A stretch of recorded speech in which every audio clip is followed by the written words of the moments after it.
Hi guys!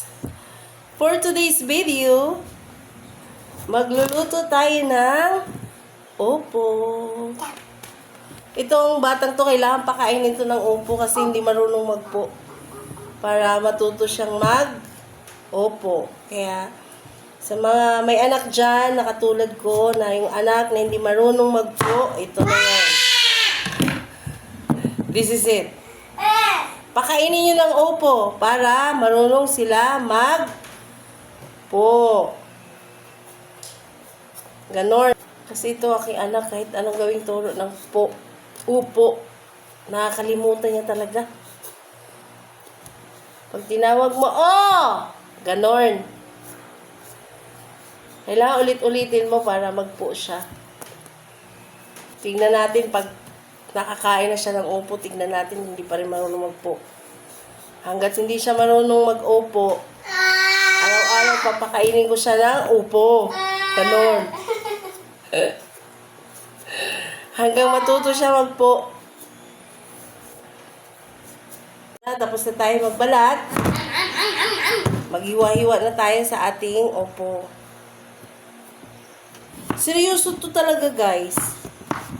Hanggat di marunong magpo ang anak ko, talagang pakainin ko ng pakainin ng upo.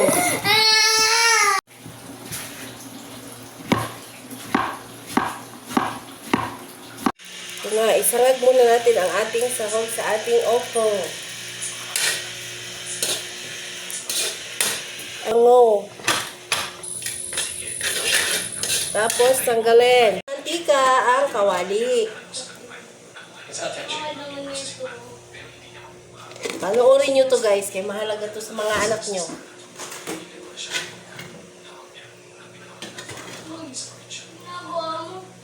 Mami, baboy yan?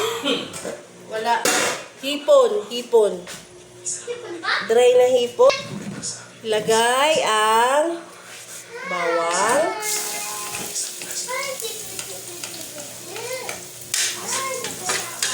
Sarapan natin para makain din ang anak natin. Sibuyas.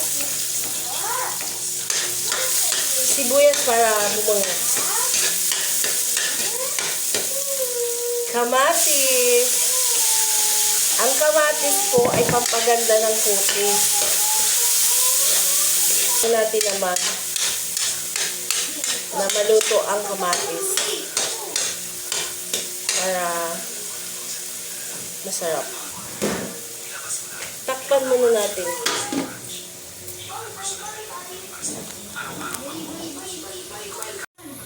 Ayan, tignan na natin.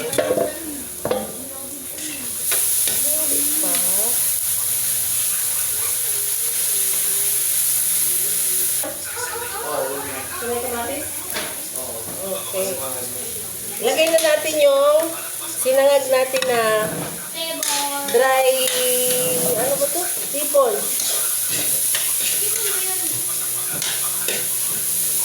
Hipon. Dry hipon lang tayo.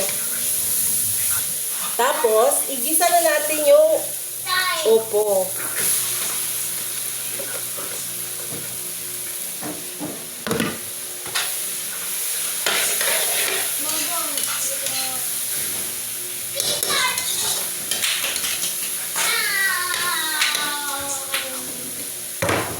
Lagyan ng asin, konting asin.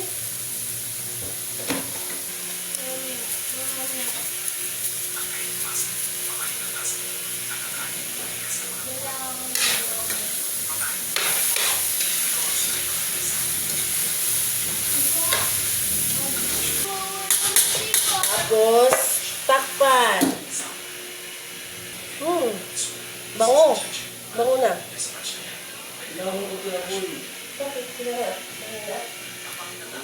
Yan.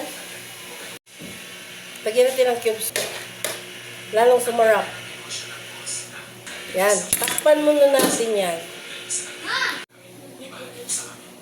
Yan. Tingnan na natin. Oh no. Masarap na. Tikman na natin kung okay na. Okay na. Dapat joke lang. Tikman natin. Sarap ba? Sarap na.